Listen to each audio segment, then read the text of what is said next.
Graça e paz a todas, a todos que estão aqui ligados nessa videoaula. Hoje nós vamos estudar a lição número 14 da nossa revistinha, né? A revista Vida de Jesus, dentro daquela série Ministério de Jesus, dentro da revista essa da editora cristã evangélica, sendo que muito atual. Essa revista, a primeira edição é desse ano, 2024.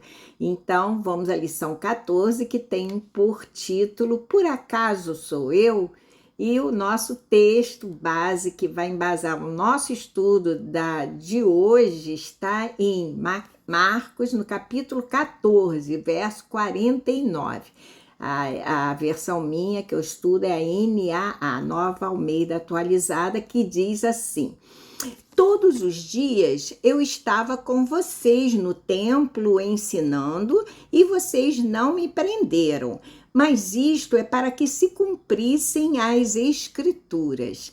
Tudo bem? Então vamos ao alvo da lição, que é onde nós queremos chegar, né? Com o estudo dessa lição. Ao final do estudo, você deverá destacar os significados das últimas horas antes de Jesus ser preso.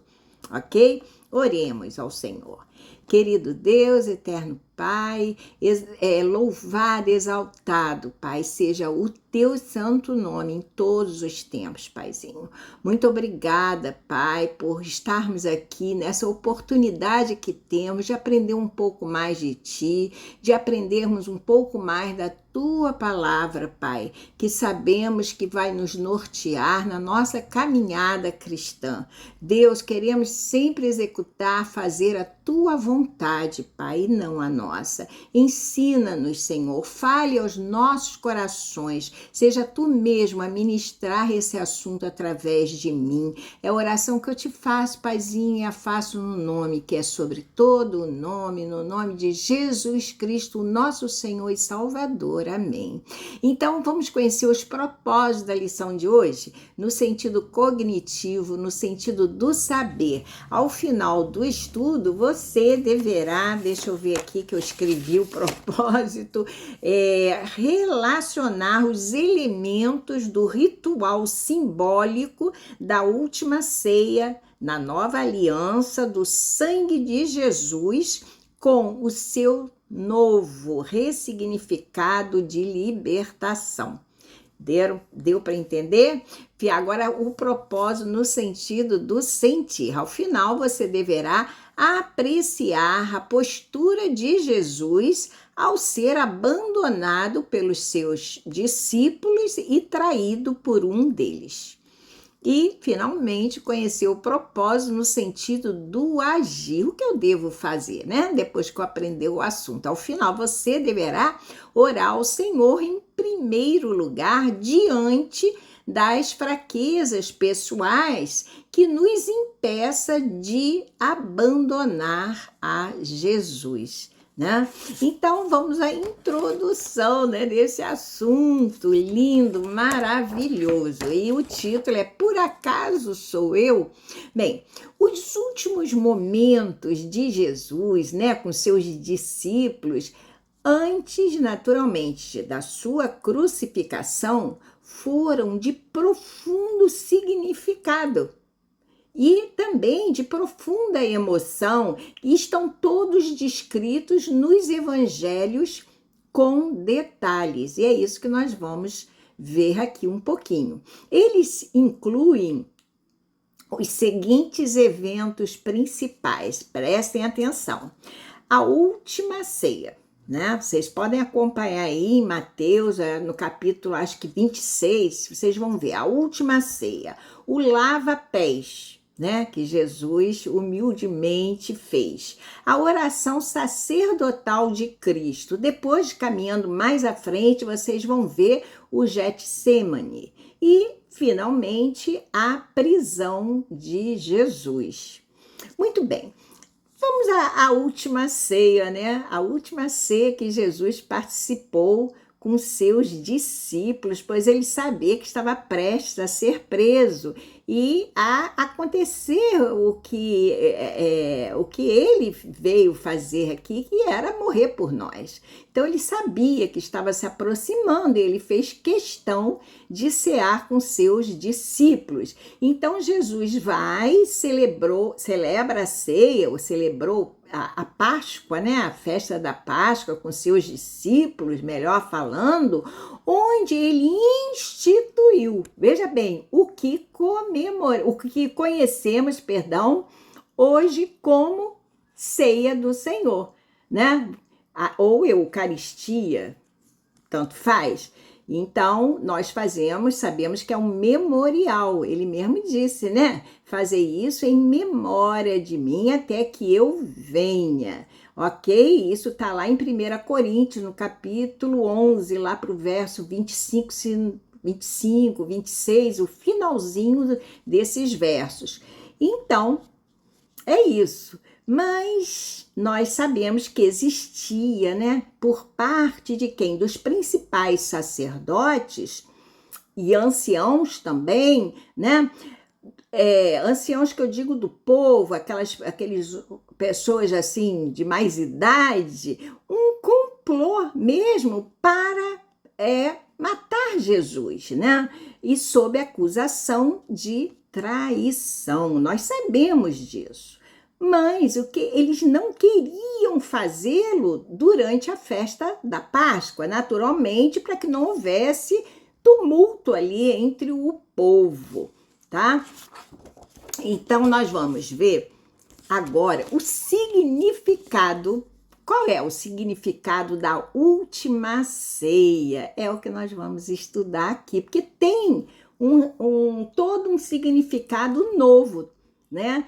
Então, nós vamos ver isso agora, ok? Nós sabemos, assim, que a última ceia de Jesus, ela foi também uma celebração da Páscoa com seus discípulos. Isso era um costume judeu, né? E o significado da festa da Páscoa para os judeus, qual era? Vocês sabem? Era comemorar a libertação, a fuga, o êxodo, a saída mesmo do povo israelita, né, do Egito, após eles ficarem aprisionados lá por 430 anos nessa nação, né? Ou naquela nação, né? Era um povo que ficou escravizado. Isso vocês podem ver no livro de Êxodo, no capítulo 12, ok? Na verdade, os israelitas deixaram o Egito exatamente no dia que completaram os 430 anos. O Senhor passou a noite, diria toda em vigília, para tirar o seu povo de lá, dessa nação, né? Lá do Egito, que estava já tantos anos, e naturalmente queria conduzi-lo à terra prometida. Essa, portanto, foi a noite do Senhor, né? E deverá ser, diria assim, celebrada por todos os israelitas de geração em geração, seguindo todo aquele ritual simbólico da antiga aliança, né? Até a chegada, naturalmente, do Messias, até a chegada de Jesus para aqueles judeus que conseguiram reconhecer que, de fato, ele era o rei deles, o Messias prometido.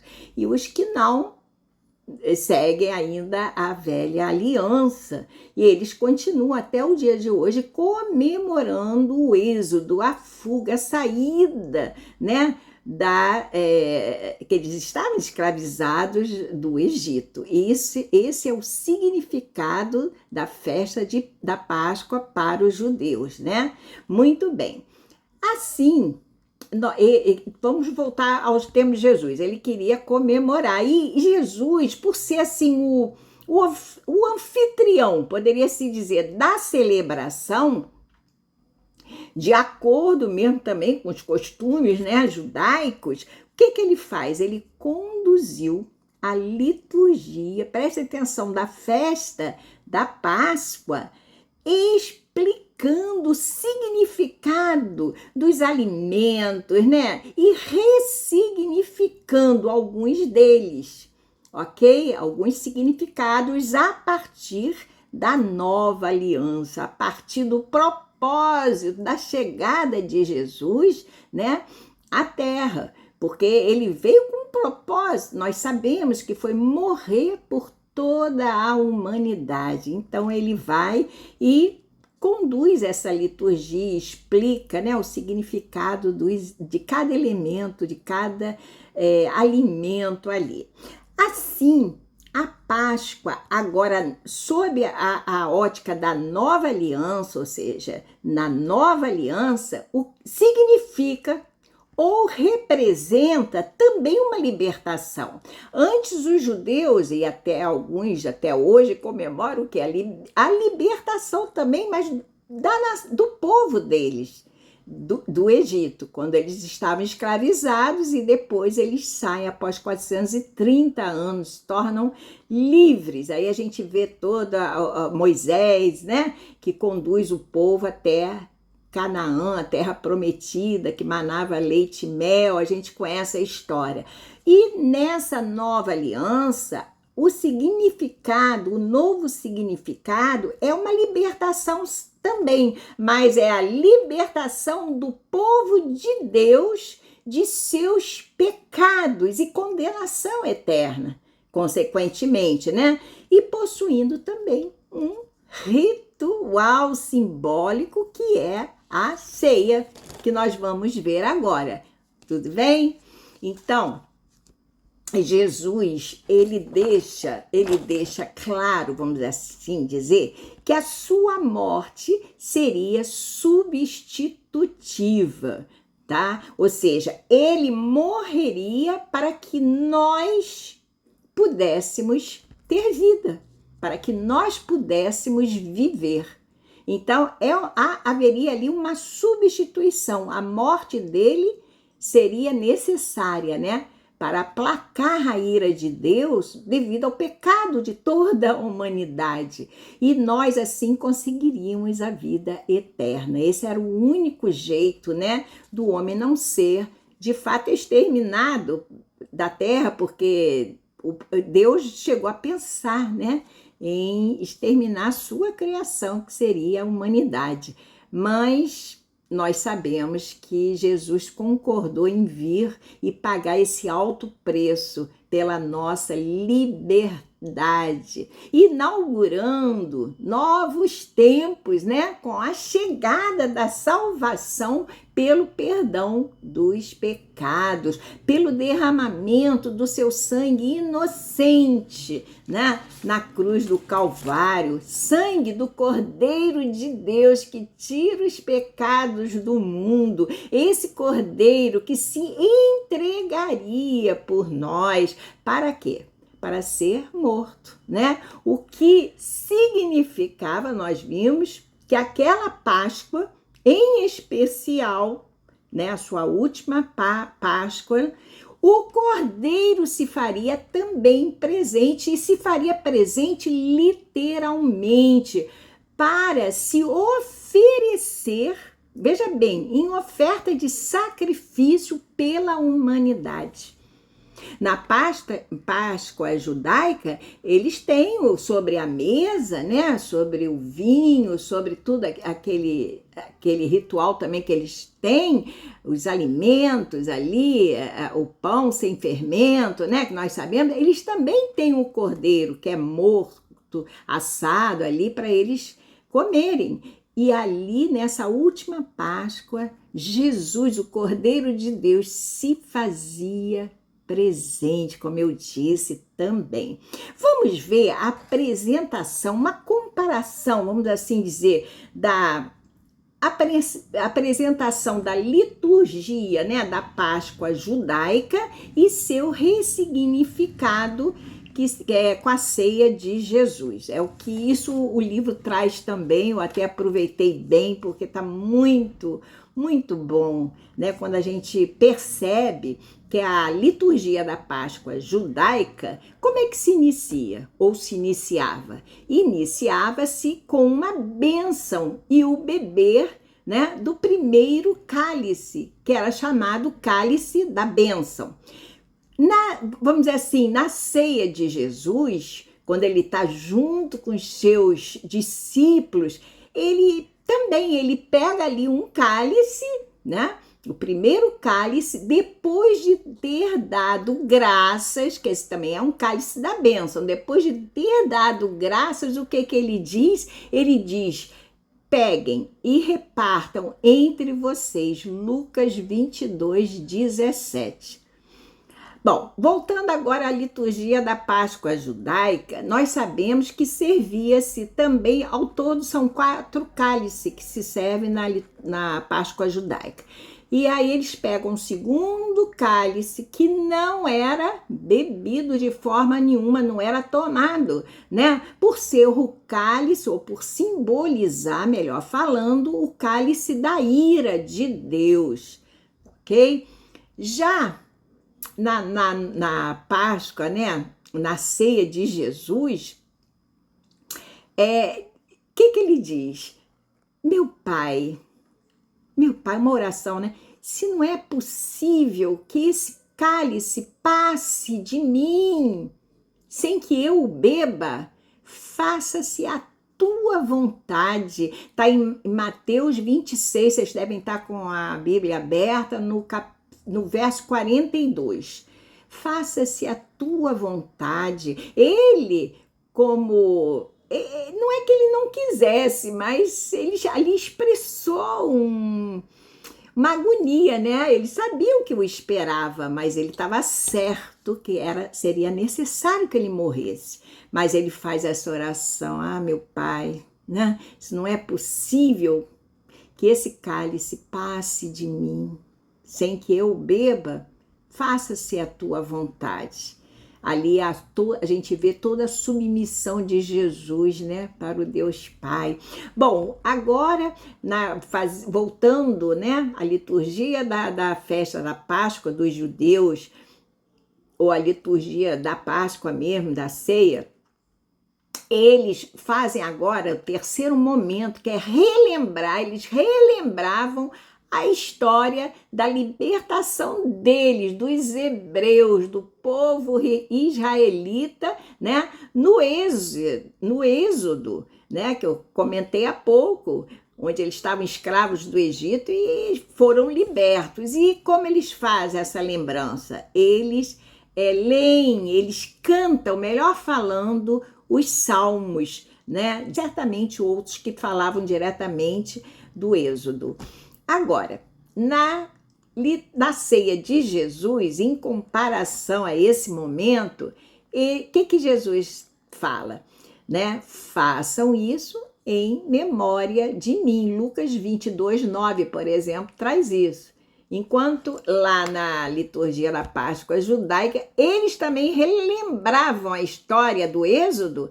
Aqui eles faz esse paralelo: façam isso em memória de mim, para relembrar de mim, que eu sou aquele que irá também levá-los a uma libertação, ao êxodo, né, da vida que está fadada à morte, né? A humanidade estava fadada à morte pelos seus pecados, e eu então vim para que tivessem vida, e vida em abundância. Estão percebendo o paralelo?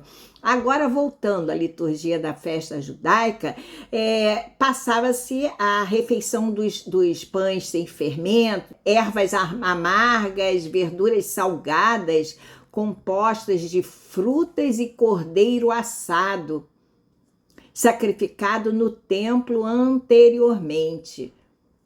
Então eram os pães asmos, pães sem fermento. E o que Jesus agora na ceia dele faz? Ele pega um pedaço de pão, né, ali que já estava tudo preparado, e ele diz: ó, isto é o meu corpo que é dado em favor de vocês. Lucas 22:9, ele também passa esse momento em que ele reparte o pão. Aí vamos voltar então a essa liturgia judaica da comemoração da festa da Páscoa, onde serve-se o terceiro cálice. Ok? Após a refeição, servia-se esse terceiro cálice, que era o cálice da redenção. Aí, seguido da entoação dos salmos 115 a 118. E, poxa, o cálice, vamos agora para a ceia de Jesus. O cálice representava ali daquele vinho o sangue de Jesus. Aí ele diz: este cálice é a nova aliança no meu sangue derramado, que será, né, derramado por vocês. A nova aliança no meu sangue derramado por vocês. Lucas 22:20. Então ali nós temos a redenção quando Jesus morre e derrama seu sangue inocente. Nós somos novamente redimidos, né, da nossa situação, né, de pecado, e somos perdoados por Deus, a redenção do homem. Bom, e finalmente, por fim, nessa liturgia judaica, né, tomava-se o quarto cálice, chamado cálice do reino, e encerrava-se, né, a cerimônia com cânticos. Já na ceia de Jesus, ele fala o quê?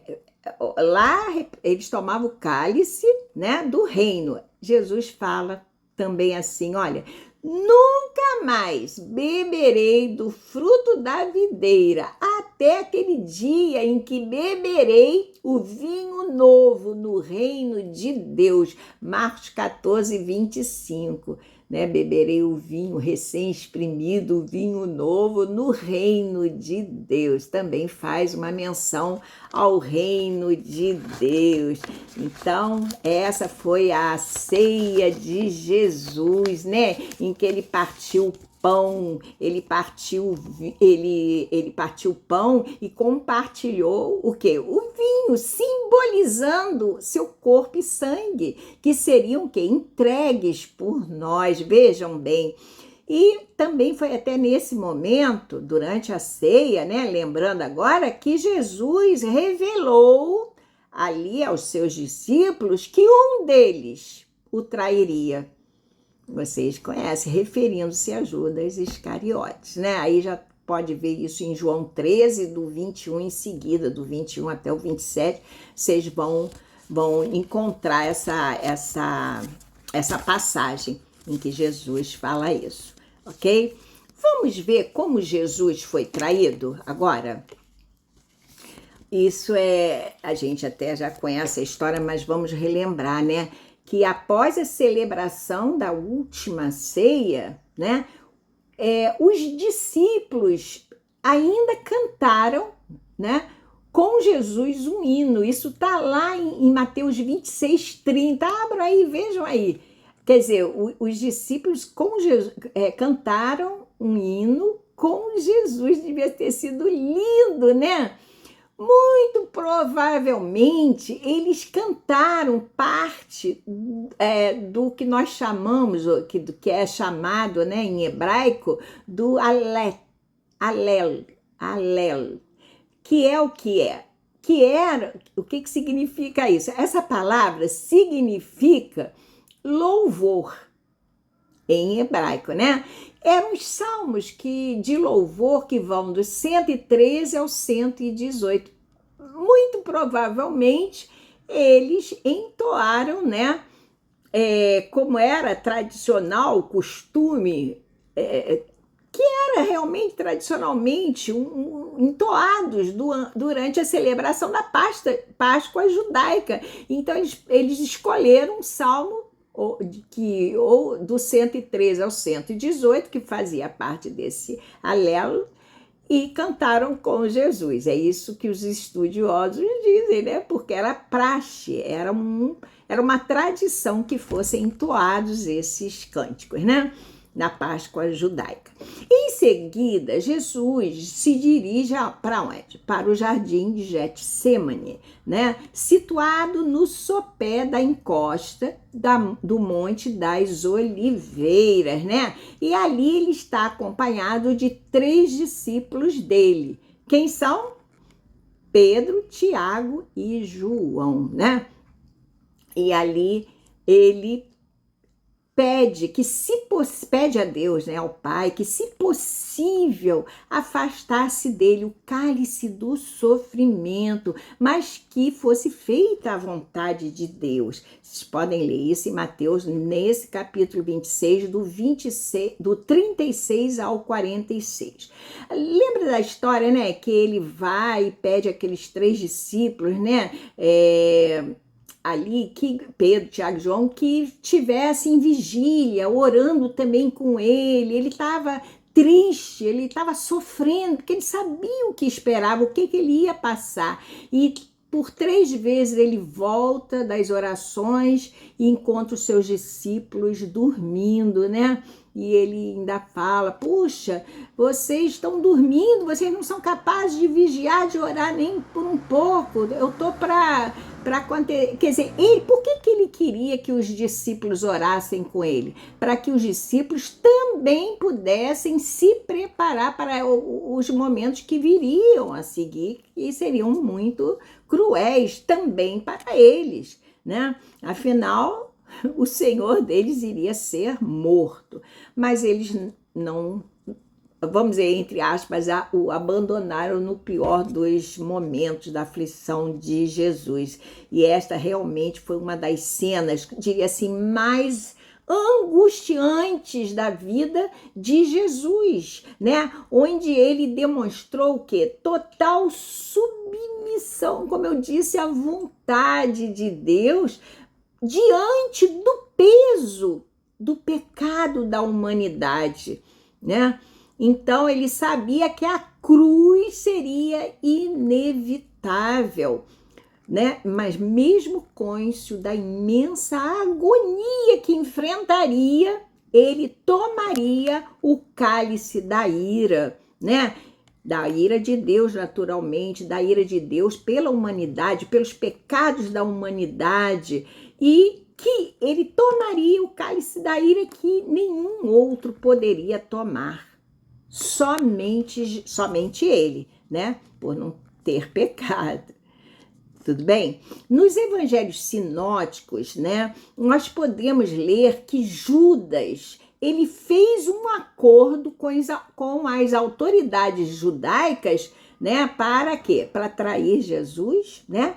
Antes mesmo do preparo da ceia. Durante a ceia ele estava lá tranquilo, ele já tinha feito o acordo, né? Que ele entregaria Jesus. Isso vocês encontram no Mateus 26, um pouco mais à frente, do 14 a 16, que é antes da ceia. Vocês podem ver esse acordo lá, né? Muito triste isso. Por isso que Jesus, durante a ceia, já acusa que ia ter um traidor ali, né? E também esses mesmos evangelhos sinóticos relatam, como eu disse, a confrontação de Jesus com o traidor, com Judas, né? Durante o jantar, né? Durante ali a ceia, versos 20 a 25, ok? O que ocorre ao final da cena do Getsemane. Tudo bem até aí? Essa lição é triste, né? Porque agora a gente vai ver a prisão de Jesus.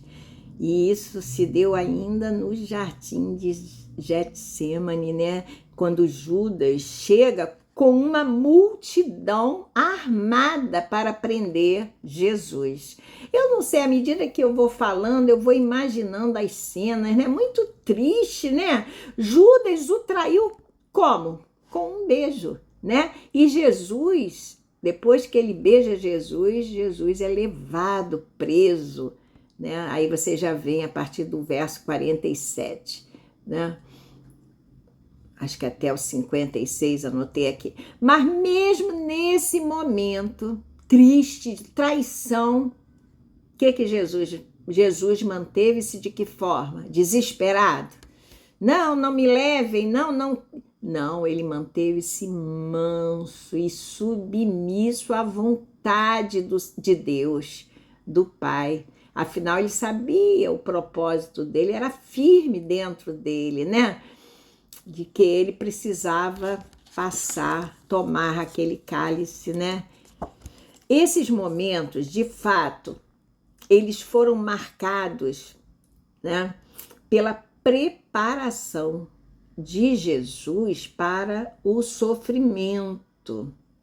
Eles foram marcados, antecedidos mesmo pela preparação de Jesus para o sofrimento que viria, né? Pelo amor por seus discípulos, pelo amor a toda aqueles que iriam crer nele. E eu agora me lembrei daquela oração, né, que ele faz ao Pai em João 20, acho que é isso, verso 17. Estou falando de cabeça. Pai, ó Deus, não oro só por este, estava perto de morrer, né? Mas também por aqueles que um dia irão crer em mim. Quer dizer, orou por todos nós, por todas as épocas, por todos que iriam crer nele. Então, ele tinha esse amor, né, latente, esse amor dentro dele pela humanidade, por todos que iriam crer nele. E assim, ele estava também demonstrando o que significava ser o Messias de fato, né? Aquele Messias esperado, era aquele que iria se entregar por todos, né?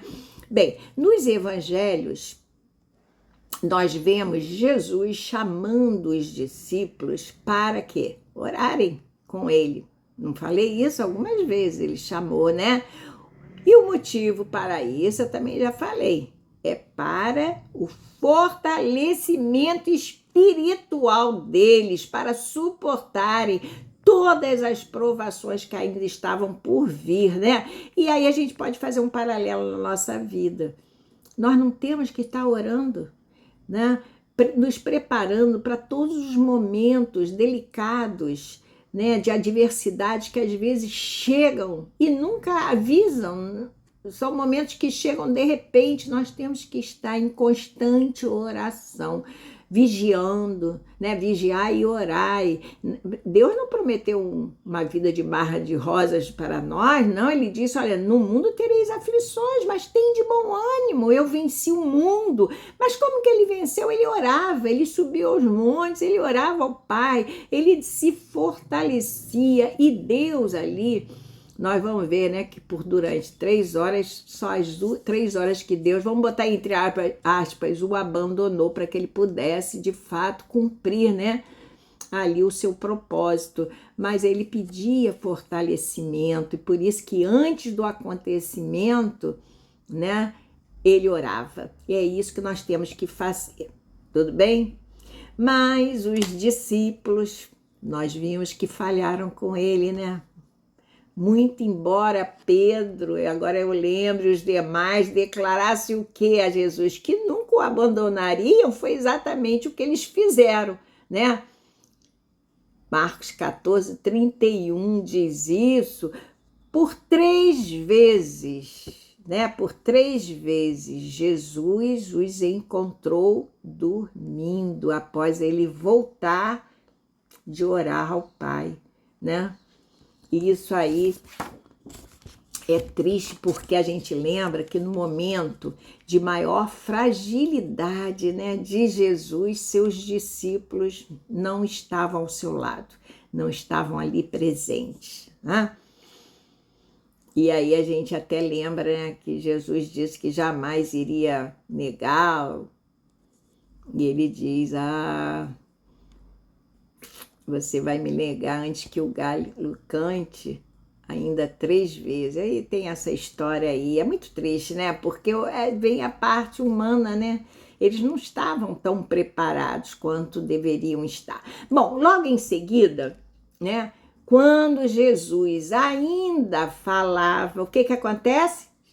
Chega Judas Iscariotes, né? Um dos 12 discípulos, estava ao lado de Jesus, que viu todos os milagres, que viu tudo, com quem era Jesus, né?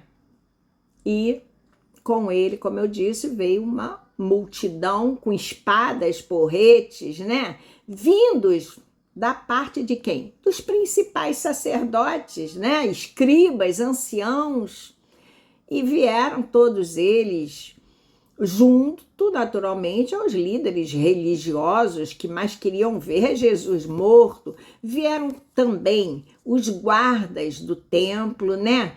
E um destacamento romano veio também, ao todo, uns 200 a 600 homens. Imaginem, todos esperando um sinal de Judas Iscariotes, que a gente sabe que era o beijo, né? Estava escuro, eles ficaram receosos, né, de não saberem direito, mas não reconhecerem a Jesus, e Judas, que o conhecia muito bem, pois esteve com Jesus o tempo todo, né, daria esse beijo para indicar quem eles deveriam, de fato, prender e levar em segurança.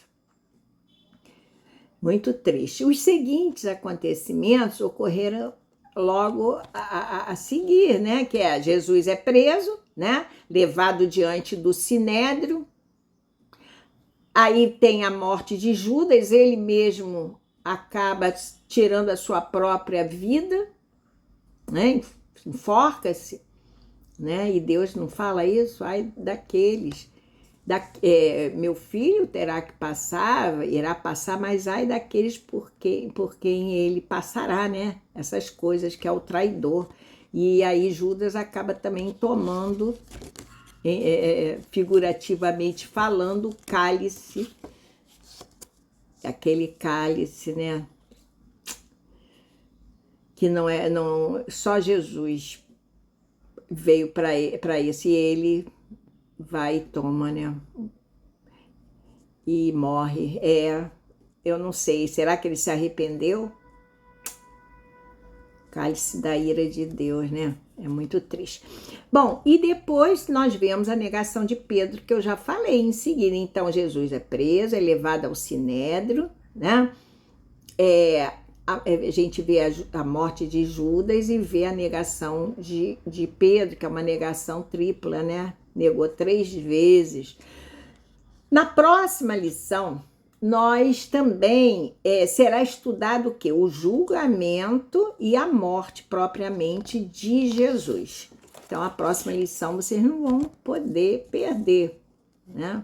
Nós estamos estudando todo o ministério de Jesus até realmente a morte e ressurreição dele. Vamos então à conclusão da nossa aula de hoje, dessa videoaula. Nós vimos o quê? Que a Páscoa, ela tem um novo significado na nova aliança. Ou ela teve, a partir, né, da nova aliança, um novo significado, né? Pois ela representa para nós a libertação da condenação do povo de Deus e sua consequente salvação pelo sangue, como eu disse, né, de Jesus, que foi derramado naquela cruz. Afinal, o sangue nos purifica de todo pecado, né?